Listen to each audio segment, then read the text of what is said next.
Кайргүлө айткандай, мынау кереметтүү Кемин жергесинен Насыр агабыз төрөлүп өсүп, ошо жерден туурунан учуп дегендей жалпы элдин уулуна айланган. Бүгүнкү иш-чарага мына биздин Кемин районунан дагы, Чүй областынан дагы бир топ өкүлдөрүбүз келип катышып отурат.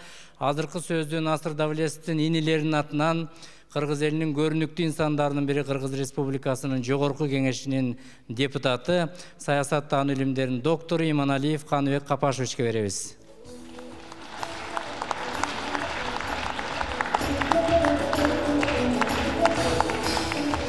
Кешиңиздер менен улуу тарыхында Кыргыз эли эки ренессансты баштан өткөздү. Менимче биринчи жолу бул 9-10 кылымда улуу Кыргыз каганаты курулуп, бул Евразия контингентинде аскери жагынан да, маданияты жагынан да Кыргызга тең келген мамлекет жок болчу.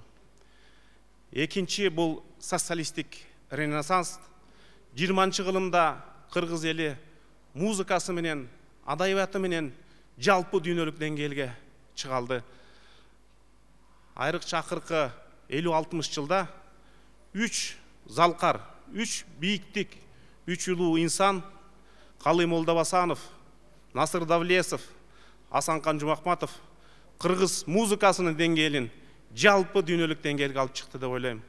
Бул үчөөнү мен Кыргыз территориясында 3 улуу 7000'lik бийик бар, 7000 метрден бийик чоку бар, Жеңиш чокусу, Ленин чокусу, Хан Теңири. Мен ушул үчөөнү Кыргыз музыкасындагы өчпөс өлбөс ушу 3 бийиктик чокуга салыштыра алам. Калый Молдобасанов социалисттик эмгектен баатыры болду, Асанкан Жумахматов Кыргыз эл баатыры болду, бирок Насырдин Давлетов тилекке каршы баатырлык деңгээлдеги эмгек сиңирип, бирок баатыр болбой калды. Балким тагдыр ошондой болду, балким ошол доор ошондой болду. Бирок кеп анда эмес. Кеп Кыргыз элинин музыкага болгон өзгөчөлүгү жөнүндө. Ошол эстир учурунда 15 союздук республикадан эстирдин эл артисти деген наам алган республикалар ичинде биринчи орунда Россия, эли бизден 20 эсе көп.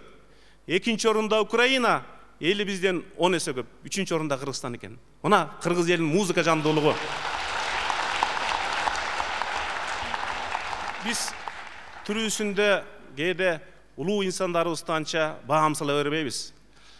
Согуштан кийинки жылдары Гений Шостакович көлдүн жээгине келип Санташта элге музыка коюп симфония ойноптур. Ал ойноп бүткөндө анан жергиликтүү элден деп ошондо 70-ке таяп калган Ыбырай Туманов Жыргал күн деген күйсүн ойнойт. Ошол ойноп бүткөндө Шостакович чуркап чыгып, бетинен өп, менин жана бүт ойногонум бир симфония болсо, сиздин ар бир кайрыңыз бир симфония деп баа берген экен. Мына Кыргыздын деңгээли. Биз баарыбыз Шостаковичти гений дейбиз. А Шостакович болсо бир кыргыздын чалын карапайым Ыбырай Тумановду гений деп атпайбы? Экинчи бир жагдай 70-жылдары Ереванда 15 союздук республиканын фестивали болуп калат. Ошондо Арам Хачатурян, кадимки гений, кыргыздын комузун көрүп, кармалап чертип көрүп айттыр: "Мен дүйнөдө скрипканы эң касиеттүү аспап деп жүрсөм, ага тең келе тургандагы кыргыздын аспабы бар турбай" деп. Мына комузга берилген баа. Насыр Давлетов бул музыкант гана эмес, бул улуу педагог. Бул сөздүн чыныгы маанисиндеги сыпайы инсан, интеллигент. Анын музыкасы гана маданияттуу эмес, өзү да маданияттуу инсан болгон. Ал чыгарган композициялар бул жөн эле кулакка жагымдуу музыка эмес, бул улуттук шаң, бул улуттук рух, бул кыргыздын мүнөзү. Орустун жазуучусу Распутинден сурашыптыр: улут күчтүү же күчсүз экенин кантип сынаса болот деп. Эгерде кайсы бир улут же автобустун ичинде, же аялдамада, же самолетто бири-бирин тааныбай туруп эле бир ырды да ийсе, ал күчтүү улут дептир. Мисалы үчүн орустар чогулган жерде же Катюшаны, же подмосковный вечераны ырдай берет. А кыргыздар уш жерде чогулуп азыр же жамгыр төктүн ырдайбыз, же кыргыз жерин ырдайбыз, же жок дегенде саанчы жегеден эки куплет айта алабыз. Демек, биздин эл да руху бийик улут. Ошонун түбүндө ушундай аксакалдарыбыз турган.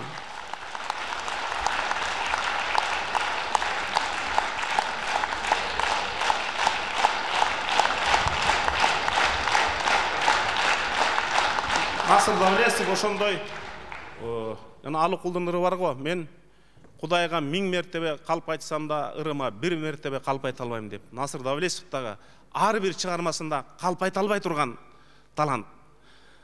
Сөзүмдүн соңунда айтарым, эртең Кудай буйруса таң атат. Таң кыргыздын гимнимен атат. Ошо гимндин автору улуу талант Насыр Давлесов. Кыргыздын эгемендүүлүгү түбөлүктүү болсо экен, гимн түбөлүктүү болсо экен, демек Насыр Давлесовдун аты да түбөлүктүү болот. Рахмат, Санел Капашевич.